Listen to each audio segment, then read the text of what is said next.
সালামু আলাইকুম। এখানে যে ট্রান্সফর্মারটি দেখতে পাচ্ছেন একটি 12 ভোল্ট 95 এম্পিয়ার ব্যাটারির জন্য আমরা চার্জারটি আজকে তৈরি করে দেখানোর চেষ্টা করব।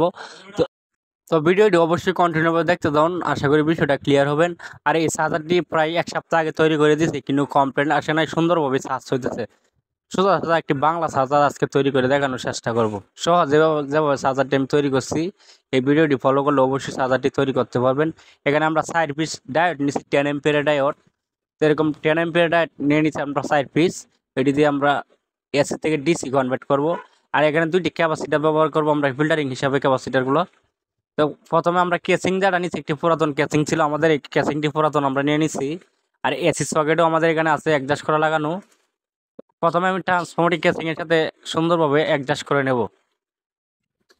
কেসিং এর সাথে আমরা অ্যাডজাস্ট করে নিচ্ছি। আর সাদা যে তারগুলো ছিল এটি এসি লাইন আমাদের। আর এসি লাইনগুলো আমি এসি সকেটের সাথে আমি সুন্দরভাবে সোল্ডারিং করে 2 নম্বর টিউব ঢুকাই দিছি ইনসুলেশন হিসাবে। তো আরেকটি লাইন যেটি আসছিল, আমি আরেকটি লাইন আমি সোল্ডারিং করে একইভাবে আমি এই লাইনটি সুইচের যে মিডিল অপশন আছে, সুইচের মিডিল অপশনে আমরা এই লাইনগুলো দেবো। সুইচের মিডিল অপশনে লাইনগুলো দিয়ে দেবো আমরা। তো আরেকটি তার যে ট্রান্সফর্মার থেকে আসছে, এটি আমি সুইচের অফ পজিশনে দিয়ে দেবো এখানে। তাহলে যখন আমি সুইচটি অন করবো, ট্রান্সফর্মার আমাদের এসি ভোল্টেজ ইনপুট হবে, তখন আমাদের ট্রান্সফর্মারটি স্টার্ট হবে। তো এই ট্রান্সফর্মারটি আমি কীভাবে তৈরি করছি ভিডিও অলরেডি দেওয়া আছে, অবশ্যই ভিডিওটি দেখে আসবেন। আগের 4 পিস আমি ডায়েট নিয়ে নিয়েছিলাম। তো দুইটি ডায়েটের পজিটিভ যে সাদা অংশটি দেখতে পাচ্ছেন, এটি পজিটিভ অংশ। আর কালো অংশ যেটি দেখতে পাচ্ছেন, এটি হচ্ছে নেগেটিভ অংশ। তো এখানে আমরা এরকম করে ব্রিজ করে নিচে দেখতে পাচ্ছেন। এখানে আমরা সুন্দরভাবে ব্রিজ করে নেওয়ার পরে এসি লাইন দেখতে পাচ্ছেন, এখানে স্ক্রিনে দেওয়া দিচ্ছি আমি এসি মার্ক দিয়ে ফলো করতেছেন। এই এসি মার্কে আমরা ট্রান্সফর্মারে দুটি লাইন আছে, এখানে আমাদের সংযোগ হবে। আর নেগেটিভ পজিটিভ আমরা আউটপুট হিসেবে ব্যবহার করব।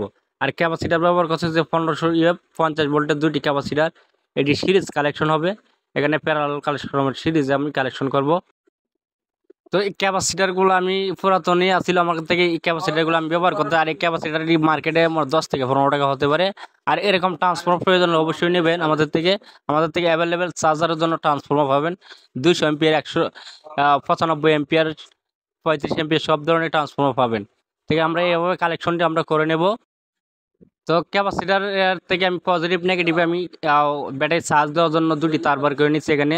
যেহেতু এক কালারই তার, এখানে আমি ক্লিপগুলো সুন্দরভাবে লাল আর কালা এরকম করে মিলায় লাগাই নেব, আমাদের থেকে ভালো তার ছিল না এই জন্য। আর ট্রান্সফর্মারে এসি লাইন যেগুলো আসছিল, ট্রান্সফর্মারে এসি ভোল্টেজ আসছে, এসি ভোল্টেজের লাইনে ডায়োডের এসি সিগন্যালে আমরা লাগাই দিচ্ছি দেখতে পাচ্ছেন। এখানে ডায়োডের মাধ্যমে ডিসি ভোল্টেজ আউটপুট হবে।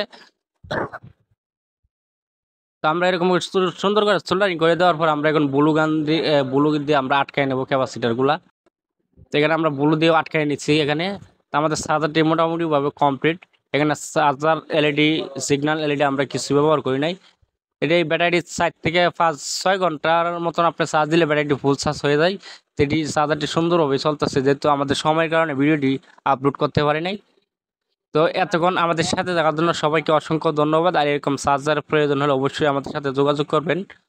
ধন্যবাদ সবাইকে, আল্লাহ হাফেজ।